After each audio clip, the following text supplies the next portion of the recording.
देखिए, आज की ये वीडियो बहुत ही छोटी वीडियो होने वाली है, बट ये बहुत ही ख़ास वीडियो होने वाली है। एक सवाल है हमारे पास आया है, हम उसके ऊपर बात करेंगे कि 3 से 4 सालों के लिए, 5 सालों के लिए ही अगर हमें इन्वेस्टमेंट करना है म्यूचुअल फ़ंड के अंदर, तो हमें कहाँ-कहाँ पर निवेश करना चाहिए, किस तरह का फ़ंड होना चाहिए, इसके ऊपर हम डिटेल्स में बात करेंगे। तो वीडियो बहुत ही इंटरेस्टिंग होने वाली है। एक लाइक कर दीजिए, शेयर कर दीजिए, चैनल को सब्सक्राइब नहीं किया है तो चैनल को भी ज़रूर सब्सक्राइब कर लें। देखिए सर, सबसे पहले एक बात आप समझें, इन्वेस्टर्स 3 तरीके के होते हैं, समझ रहे हैं ना। एक ऐसे होते हैं जो बहुत ज़्यादा रिस्क लेकर बहुत ज़्यादा रिटर्न्स बनाना चाहते हैं। एक ऐसे होते हैं जो कम रिस्क लेकर उनका मानना होता है कि भाई रिस्क थोड़ा कम रहना ही चाहिए, रिटर्न्स थोड़ा कम रहेगा चलेगा, लेकिन मेरे पैसे पर रिस्क बहुत ज़्यादा नहीं होना चाहिए।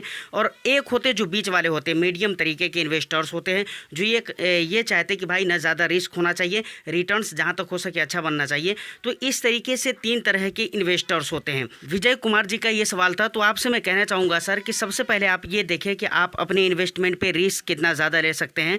प्लस आपको ये भी देखना चाहिए कि जिन पैसों को आप 3 से 4 सालों या 5 सालों के लिए निवेश करना चाहते हैं, वो आपके कैसे पैसे, उस पर कितना ज़्यादा, किस हद तक आप रिस्क ले सकते हैं। अगर आप बहुत ज़्यादा रिस्क नहीं ले सकते हैं तो मुझे लगता है एक इंडेक्स फंड, 2 लार्ज कैप और एक जो है ना आपको मल्टी कैप वगैरह लेकर इस तरह से पोर्टफोलियो क्रिएट करना चाहिए। अगर आप हाई रिस्क लेकर हाई रिटर्न्स गेन करना चाहते हैं तो मुझे लगता है एक आप स्मॉल कैप ले लीजिए और एक लार्ज कैप भी आपको रखना ज़रूरी है।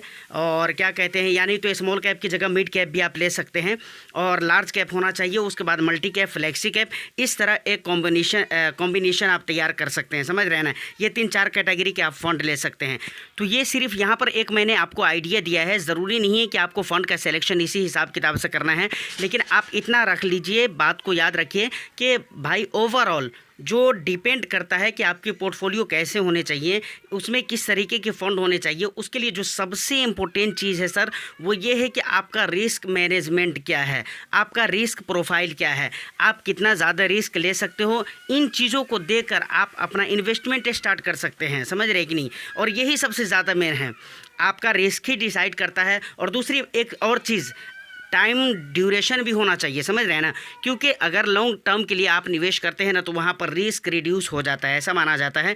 क्योंकि इक्विटी मार्केट में चाहे वो किसी भी इंडाइसिस का फंड हो या डायरेक्टली अगर स्टॉक की बात करें तो डायरेक्टली स्टॉक की भी बात कर सकते हैं कि कहीं पर भी आप अगर निवेश करते हैं लंबे समय के लिए, अगर वहाँ पर बहुत ही ज़्यादा रिस्क है तो लंबा समय होने की वजह से आपका रिस्क रिड्यूस हो जाता है। देखिए, शॉर्ट टर्म में कई मरतबा आपको गिरावटें, वैलेटिलिटी, ये सारा कुछ देखने को मिलता रहता है, समझ रहे हैं ना।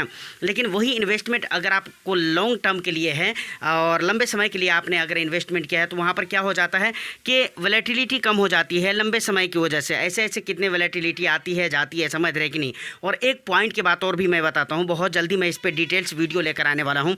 जितने भी इंडाइसेस हैं, अगर आपको ये पता करना है कि लॉन्ग टर्म में बेनिफिट होता है या नहीं होता है, तो जितने भी इंडिया के अंदर या विदेश के अंदर जो भी इंडाइसेस हैं, उनके अगर आप 5 साल, 7 साल, 10 साल, 15 साल के अगर लॉन्ग ड्यूरेशन के रिकॉर्ड आप देखेंगे तो आपको पता चलेगा कि लॉन्ग ड्यूरेशन में उसका जो ग्राफ होगा, उसका जो चार्ट होगा, वो ऊपर की तरफ ही गया होगा, समझ रहे कि नहीं।